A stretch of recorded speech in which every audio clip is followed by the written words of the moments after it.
अगर ये 8 पुष्प नहीं तो आपकी पूजा अधूरी मानी जाएगी। हर उपासक के हृदय में ये 8 पुष्प जागृत होते हैं, तब इष्ट देव पूजा स्वीकार करके प्रसन्न हो जाते हैं। ये शास्त्र सम्मत। और ये अभी तो आज आपको सुना रहे, ये नैष्ठिक ब्रह्मचर्य में ही बात पकड़ में आ गई थी। तभी हितधाम तक प्रगट सेवा बहुत ही उदासीनता पूर्वक होती थी। कभी पोशाक नहीं धारण कराया, कभी जैसे छवि जो विराजमान यही छवि थी, यही नाम सेवा। स्नान और गुरुजी जो इत्र दे देते थे वो इत्र लगा दिया और इतना मिश्री का टुकड़ा भोग। और हर समय हमारे अंदर यही था कि प्रियाजू का भोग और प्रियाजू के पुष्प कुछ अलग होते हैं, उनकी प्राप्ति हो पहले। अहिंसा सत्यमस्तेयम ब्रह्मचर्य मकलकता एतानि मानसान्याहुर व्रतानि हरितुष्टये। क्या कह रहे हैं? जो इन व्रतों का पालन करता है उसको 8 पुष्प प्राप्त होते हैं। जो पुष्प हैं उनका नाम अभी बताए देते हैं, पर उन पुष्पों की प्राप्ति का उपाय बता रहे हैं।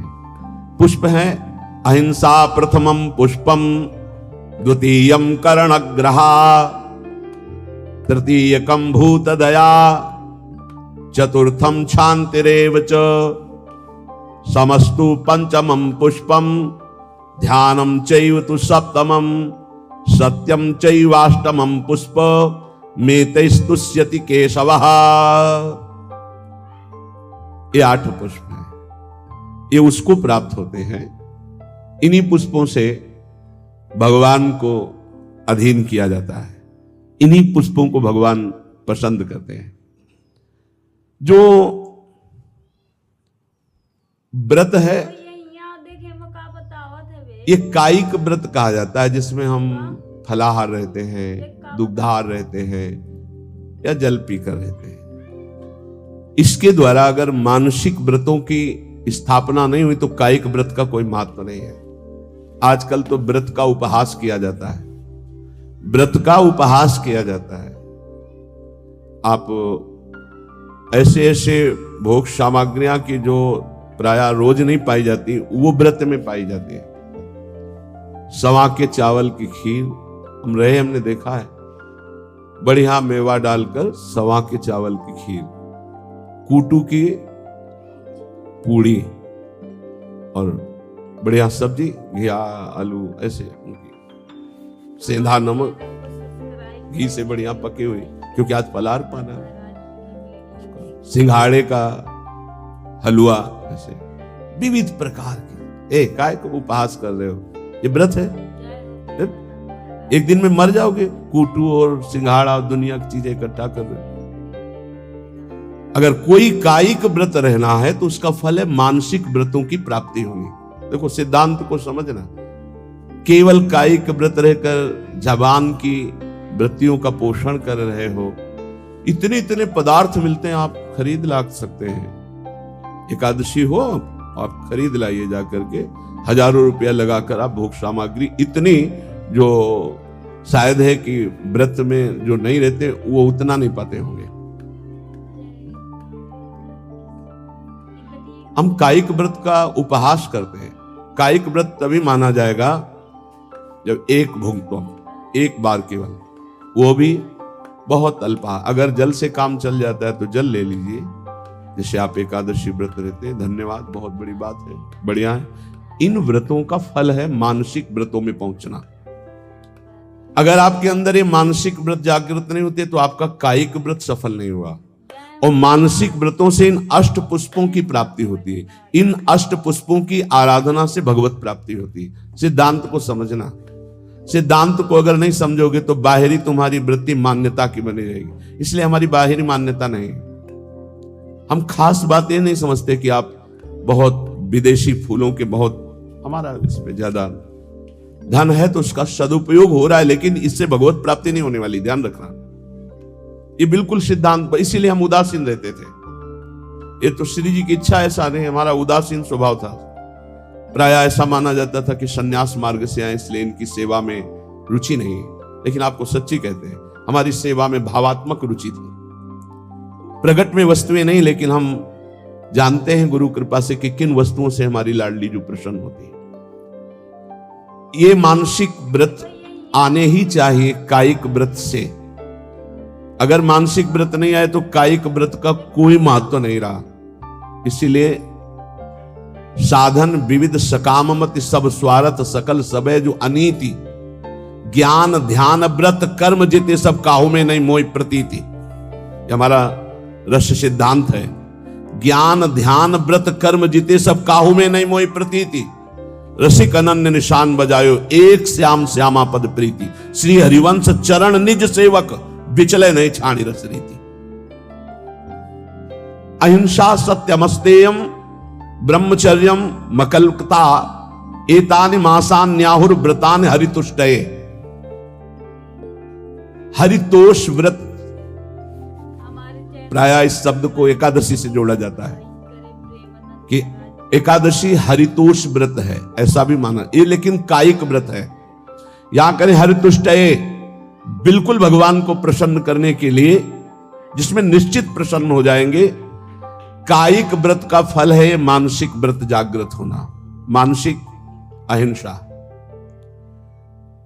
वचन से शरीर से किसी को पीड़ा पहुंचाना ये तो बात दूर रही, मन से भी किसी को पीड़ा दंड देने की बात हम नहीं सोचेंगे।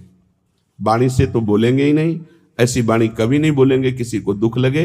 शरीर से ऐसी कभी चेष्टा नहीं करेंगे किसी की हिंसा हो, किसी को दुख हो। मन से संकल्प प्राय सब लोग कर लेते हैं, भोगे गए नहीं। हमारा मानसिक व्रत खंडन हो जाएगा। ये बहुत बड़ा व्रत है, इससे भगवान की प्राप्ति होती है। अहिंसा परमो तपः, परम तपस्या है, परम व्रत है अहिंसा। मन से, वचन से, शरीर से, किसी भी तरह से किसी को दुख ना पहुंचाना अहिंसा है। हमको कोई दुख पहुंचाता है हम उसे सह लेते हैं। वो आगे आएगा इसी प्रसंग में। ये बहुत अमृतमय वचन है। यही नैष्ठिक ब्रह्मचर्य में इन्हीं की शिक्षा हुई थी, गुरुजनों से इन्हीं की शिक्षा हुई। इसीलिए बाहरी बातों पर हमारा ज्यादा महत्व नहीं रहा कि अमुक वस्तु प्रभु को भोग लगानी है, अमुक वस्तु प्रभु को देनी, इस पर ज्यादा ध्यान नहीं रहा। ध्यान रहा कि प्रभु की प्रसन्नता होती इन आंतरिक महान लक्षणों से। अगर ये लक्षण नहीं होंगे तो बाहरी, फिर तो बड़े बड़े सेठ लोग, धनी मानी लोग प्रभु को रिझा लेंगे ना, क्योंकि उनके पास बहुत सी भोग सामग्री है। लेकिन कभी कदापि ऐसा नहीं पाया गया। प्रभु को रिझाने के लिए यही पाया गया। पहला है मानसिक व्रत अहिंसा, फिर दूसरा है सत्यम। सत्य कौन है? प्रभु सत्य है। भगवान को सत्य नारायण कहा गया, भगवान को सच्चिदानंद रूपाय, सच्चिद आनंद रूपाय कहा गया। सत्य है प्रभु। यदि हम प्रभु का नाम जप कर रहे हैं, प्रभु के चरणों का आश्रय लिए हैं, तो हम सत्य का आश्रय लिए हैं, सत्य का जप कर रहे हैं। यदि संतों का संग करें तो सत्य संग कर रहे हैं। हमारे अंदर सत्य विचार हैं, हमारी सत्य क्रियाएं हैं, तो हमारी वाणी भी झूठ नहीं बोलनी चाहिए। सत्य भाषण है, सत्य संभाषण है, सत्य वार्ता है, वो सत्य है, वो सत्य है।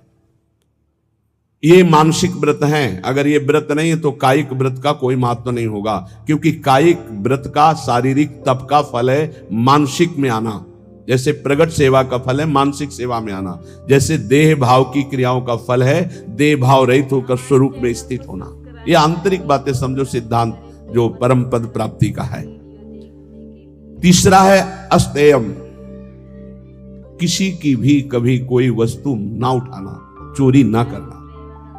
जैसे माना कि मार्ग में तो आपका क्या अधिकार है? आप वैष्णव हैं, बिल्कुल वैसे ही पड़ा रहने दो। या आसपास कोई हो तो अपना उठा लेगा, कोई वहां से निकलेगा पूछेगा तो उसको मिल जाएगा। अगर हम उठा लिया तो हम दूर जा रहे हैं, अब वहां वो लौट के आएगा, वस्तु नहीं मिलेगी। आसपास पूछेगा तो वहां नहीं मिलेगा। हमारा कर्तव्य बनता है हम बिल्कुल उससे निरपेक्ष हो जाएं।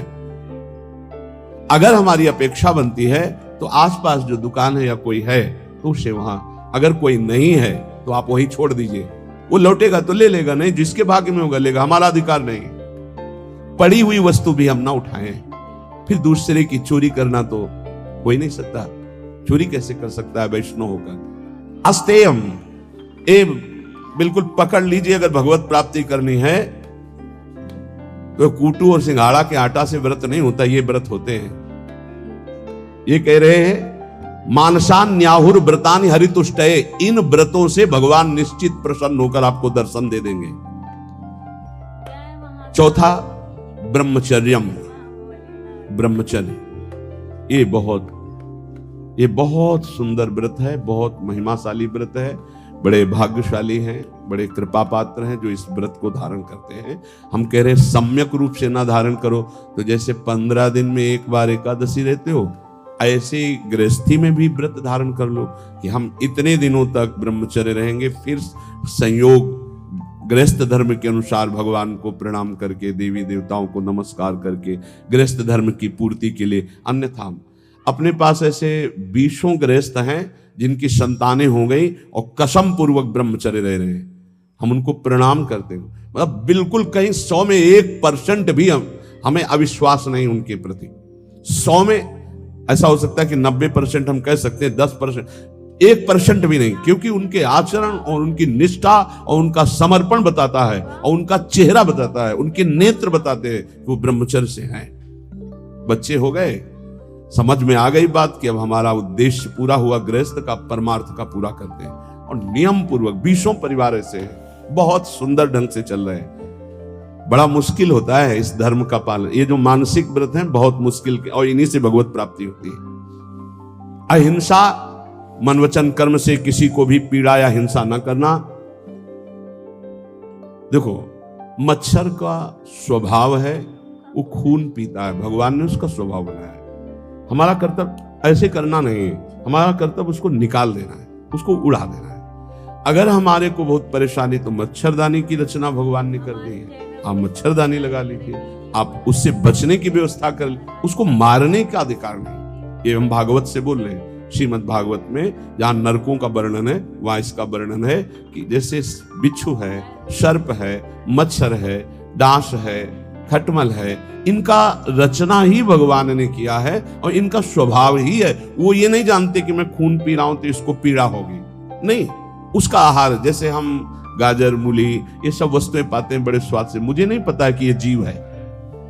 ठीक जीव वैसे ही वो है जैसे अन्य जीवों में है भगवत चैतन्य शक्ति। आप देखो मूली है हरी भरी ऐसे, और उखाड़ लीजिए थोड़ी देर में वो मुरझा जाएगी, अर्थात वो जीव गया जो मूली में था, वो गया। अब वो जीव जीव, आहार जीव बिना जीवे नहीं।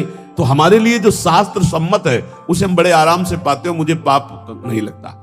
ऐसे ही जब मच्छर खून पीता है उसको ये नहीं लगता कि मैं किसी का खून पी रहा हूं, उसको लगता मैं अपना आहार ले रहा हूं। अब उस आहार लेने में हमको पीड़ा हो रही, इसलिए हम उसको हटा देते हैं, उसको उड़ा देते हैं। हो गया उसका तो काम, एक ही में वो उसको तो मारना अपराध हो जाएगा। ऐसे हुआ मर गया, स्वाभाविक, वो बात अलग है। किसी भी जीव की हिंसा ना हो, ये भगवत प्राप्ति के लिए अत्यंत आवश्यक है। कुछ लोग बोले काल है सांप, नहीं भाई, अगर वो ठीक समय से काटने का समय है आपका, तो आप किसी भी खंड में कहीं भी हो, उसी समय वो वहां प्रवेश करेगा और आपको काट लेगा। और नहीं काटेगा तो हम सेनपुर में रहे हैं, जो शाम टाइम जैसे लोग भ्रमण के लिए निकलते हैं ना, ऐसे सहस्त्रों सर्प, सहस्त्रों, सात माने 1000 होते हैं, कोबरा, पानी वाला, कैसे पैथन, मोटे मोटे जो अजगर टाइप, कितने सांप, कोई खेली कर रहा है, कोई फुसकार रहा है, कोई टहल रहा है। इतना भारी जंगल, जिधर जाओ उधर सांप ही सांप। पद्मासन लगाए बैठे, बगल से उठा, पूरी हिम्मत से बैठे हुए कि अगर इसको काटने का समय है तो काटेगा, नहीं काटना तो बिल्कुल नहीं काटेगा, ये निश्चिंत।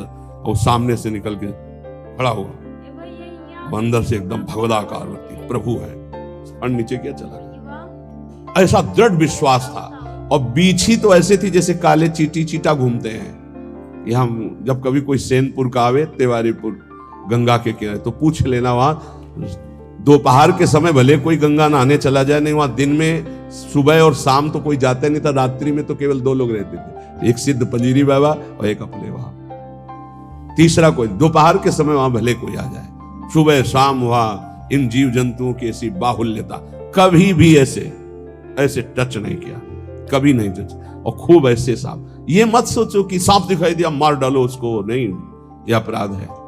आप उसका निवारण कर दीजिए, आपको डर लगता है निकाल। पूज्य श्री राधा बाबा गीता वाटिका में जहरीला सर्प निकला, बाबा ने कहा सुनो प्रभु, हम तो जान रहे हैं कि आप हैं, लेकिन और लोग नहीं जान रहे, अगर और लोग जान गए तो आपको परेशान करेंगे, हम रास्ता बना रहे हैं, आप यहां से निकल जाइए। ऐसे एक लकड़ी करके ऐसे ऐसे ऐसे सांप बिल्कुल उसी रास्ते से चला गया। वो भगवत भाव से देख रहे हैं तो सांप भगवान है। अभी 10-12 वर्ष पहले की बात है, छोटी कुटिया में थे तो हितधाम में, जिसमें स्वामी शरण जी की कुटिया थी, उसमें एक संत रहते, वो 2 बजे रात्रि के हम उठ चुके थे, बाबा बाबा देखो कोबरा सांप आक्रमण कर रहा, हम तो अंदर थे, भाग आए, बिल्कुल हमका छेड़ना मत, अंदर गए, विशाल हाथ जोड़ा और कहा देखो आप जानते हो कि हम आपको कष्ट नहीं देंगे, हम ये बांस रख रहे हैं लंबा बांस, आप इसमें लिपट जाओ, हम आपको बाहर कर देंगे, अगर ऐसा नहीं और ये उपद्रव करेंगे तो आपकी हानि हो जाएगी या आप किसी की हानि करेंगे। बांस आप सत्य मानिए, बांस के प्रथम छोर पर ऐसे करके आराम से उठा के राधा राधा राधा राधा बाहर, और मदन टेन की तरफ पहुंचे। अरे सब में श्री भगवान है, आप ऐसा डरो मत, जिससे जब आपकी हानि होनी है वो हो जाएगा, उसको आप रोक नहीं सकते। जन्मेजय जी ने बहुत बड़ी व्यवस्था की थी परीक्षित जी को तक्षक सर्प काटने के लिए। जब सांप हुआ था तो 7वें दिन उन्होंने एक से एक तांत्रिक मंत्र वाले, एक से एक औषधियां, और एक खंभ में महल की रचना करवाई गई थी, एक खंभ और पूरा महल, उसके ऊपर परीक्षित, कहीं भी किसी भी तरह से चींटी भी नहीं रेंग सकती खंबे पे, और मंत्रवेत्ता बैठे हुए हैं, वायु रूप में भी कोई नहीं जा सकता, ऐसे मंत्रों से बांध दिया गया था। लेकिन तक्षक ब्रह्म ऋषियों को कोई भी किसी तरह चेक नहीं किया जाता था। वो भेंट देने कि आज बख्शी जी का 7वां दिन है, शायद ऐसा हो जाए कि ऋषि का साप तक्षक डसे तो उनको, परीक्षित जी के पास तो बड़े बड़े ब्रह्म ऋषियों को एक पुष्प में बहुत छोटा, एकदम जैसे पुष्प का पराग उससे भी छोटा रूप रख के तक्षक बैठ गया, फूल लिए जा रहे, और स्वयं मंत्रवेत्ता ऋषि हैं और उन्हीं के हाथ में कोई मंत्र काम नहीं कर रहा, क्योंकि खुद मंत्र में जा रहे हैं। ऐसी जगह बैठा कि कोई चेक नहीं कर सकता, कोई मंत्र का प्रयोग नहीं हुआ, गए जे परीक्षित के हाथ में दे। परीक्षित जी ने जे ही प्रणाम मुद्रा में से किया, विशाल काय रूप धारण किया, भस्म किया, आकाश में अंतर ध्यान। भावी को कोई मेट सके ऐसी बात, जो होना है वो होगा, जो नहीं होना नहीं। तो हम किसी की हिंसा ना करें, हम सदैव सत्य स्वरूप प्रभु का नाम जप करें, सत्य भाषण करें, सत्य आचरण करें, चोरी किसी की ना करें, अस्ते चोरी ना करें, और ब्रह्मचर्य ये बहुत अमृतमय है, जहां तक हो सके भगवान की कृपा से इसको धारण करो। बहुत समाज की हानि इस ब्रह्मचर्य व्रत के ना रहने से हो रही, बहुत हानि हो रही। और कह रहे अकल्पक, किसी भी तरह से कपट न करो, किसी के साथ व्यवहार छल कपट वाला, सीधी सादी बात रखो, सरल स्वभाव न मन कुटिलाई। भगवान करे मोहि कपट छल छिद्र न भावा। ये कपट रख करके भगवत मार्ग के पथिक को, बोल कुछ रहा है, चित्त में कुछ चल रहा है, आचरण में कुछ चल रहा है, ये ठीक नहीं है। जो बोल रहे हो वही आचरण में, वही आपका चरित्र। मन, वाणी और शरीर एक होना, ये निष्कपट भाव कहा जाता है, ये सरल भाव। भगवान कह रहे मोहि कपट छल छिद्र न भावा, यहां कह रहे हैं कि निष्कपट भाव ये महान व्रत हैं। ये 5 जो व्रत धारण करता है वो और कोई व्रत करे ना करे, निश्चित भगवत प्राप्ति रूपी अष्ट पुष्पों की हृदय में जागृति हो जाती है। अहिंसा सत्यमस्तेयम ब्रह्मचर्य मकलकता एतानि मानसान्याहुर व्रतानि हरितुष्टे। कह रहे हैं कि जो कायिक व्रत है, एक भुक्तम तथा नक्तो मुपवासो मथाचितम, जो 24 घंटे में एक बार केवल भोजन पाता है उसे व्रतधारी ही कहते हैं। भले वो अन्न पर एक बार, कोई भी व्रत की पूर्णता एक बार, अगर 2 बार 3 बार तो व्रत नहीं माना जाएगा। नहीं, सुबह खूब आधा लीटर पौन लीटर दूध में चाय की पत्ती डाल के, आज एकादशी है ना, आज अमुक व्रत है ना, और वो लिया। फिर 10-11 बजे फल फ्रूट और सब ये खूब दबा के, और 4 बजे फिर, और फिर 8 बजे रात्रि के। इसमें मतलब है ना कि तुम्हारा व्रत है, कोई व्रत नहीं है, कोई व्रत नहीं तुम्हारा हुआ। अगर आप एकादशी व्रत हो तो 24 घंटे में एक भुक्तम तथा नक्तो मुपवासो मायाचितम, अयाचित भाव से विरक्त को और धर्म पूर्वक कमाए हुए अर्थ से गृहस्थ को एक बार, व्रत हो तो किसी का दिया हुआ पानी भी मत पीना, नियम है। गृहस्थ हो तो आज तुम्हारा व्रत है, किसी का पानी नहीं, फलाहार की तो बात जाने दो।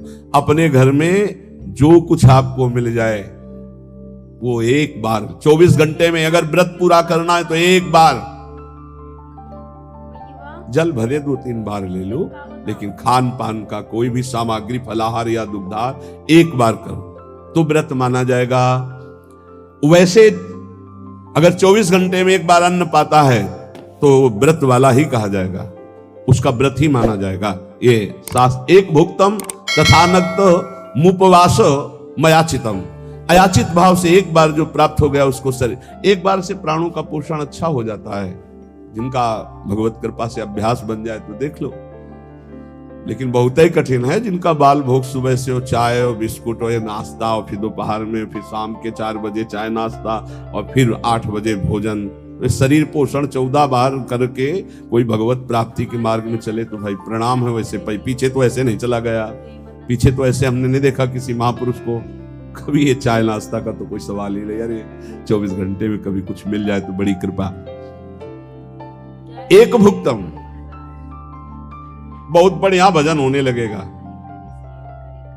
देखो करके देखो। और जिसको कब्ज होने लगे तो आंवला मंगा लो, भोजन के साथ आंवला की गुठली जो वहां, हाँ टेली जो क्या है, हाँ जो भी भैया मेरे को शब्दों का, वो अंसारी की दुकान में मिल जाता है। 4-5 ऐसे फुला लो, ऐसे रोटी के साथ ले लो। कभी हम तो कुछ मिलता ही नहीं था तो इससे वर्षों कटा है, सब्जी ही नहीं, वर्षों ऐसे रोटी मांग ली, उसी से पा लेते। कब्ज नहीं बनती, साधु को कब्ज पर ध्यान देना चाहिए। कब्ज होने पर फिर प्रमाद स्थितियां आती, भजन में बाधा पड़ती है। रात्रि में तो उपवास वाले को कुछ लेना ही नहीं चाहिए। संध्या काल में, मतलब संध्या के पहले 4 बजे के लगभग एक बार ले ले, 24 घंटे रात दिन भजन, तब तो उपवास। इत्येवं कायिकम पुंसाम व्रत मुक्तम नरेश्वरम, एक बार अन्न का उपयोग कर ले या एक बार फलाहार का उपयोग, 24 घंटे में एक बार। बोले ये कायिक व्रत कहा गया, ऊपर मानसिक व्रत कहा गया। अगर कायिक और मानसिक व्रत किया जाए तो ये पुष्प प्राप्त हो जाते हैं। प्रथमम अहिंसा पुष्पम, इससे बिल्कुल प्रियालाल की सेवा बन जाती है और बहुत जल्दी प्रसन्न हो जाते हैं। अहिंसा पुष्पम, किसी को मन वचन से दुख न देना। द्वितीयम करणग्रहा, करण अंतःकरण और इंद्रियां, इनका जो आग्रह होता है विषयों की तरफ जाना, उनसे हटा करके प्रभु में स्थित करना। अंतःकरण और इंद्रियों को प्रभु में स्थित कर लेना, ये दूसरा पुष्प है। फिर तृतीयम भूत दया, जीवों पर दया की भावना, ये तीसरा पुष्प है। चैतन्य महाप्रभु ने श्री सनातन जी को उपदेश किया था, नामे रुचि वैष्णव सेवा जीवे दया। जीवे दया, नामे रुचि वैष्णव सेवा का इससे बढ़कर और कोई उपदेश नहीं। 3 बातें। जब किसी को दुखी देखा जाए तो अपने चित्त में दुख आ जाना, कैसे इसकी दुख की निवृत्ति करूं, ये वैष्णव हृदय होता है, ये भक्त हृदय होता है। इससे भगवान बहुत प्रसन्न होते। दूसरे को दुखी देखकर द्रवित हो जाना, भले हम नहीं निवारण कर पा रहे पर हमारे हृदय में पीड़ा है कि कैसे इसके दुख का निवारण हो। हे भगवान, मैं तो असमर्थ हूं, इस पर सेवा नहीं कर सकता, अर्थ नहीं है, ऐसी व्यवस्था नहीं है, ऐसा भाव नहीं, पर मुझे लगता है मैं इसे सुख प्रदान करूं। इतनी भावना से ये पुष्प भगवान के पास गया और आपके ऊपर भगवान प्रसन्न हुए। जीवे दया तृतीयकम पुष्पम, तीसरा पुष्प है समस्त जीव पर दया। चतुर्थम शांतिरेव च, चौथा पुष्प है शांति। शांति की व्याख्या की है, जो हमको गाली दे, अपमान करे,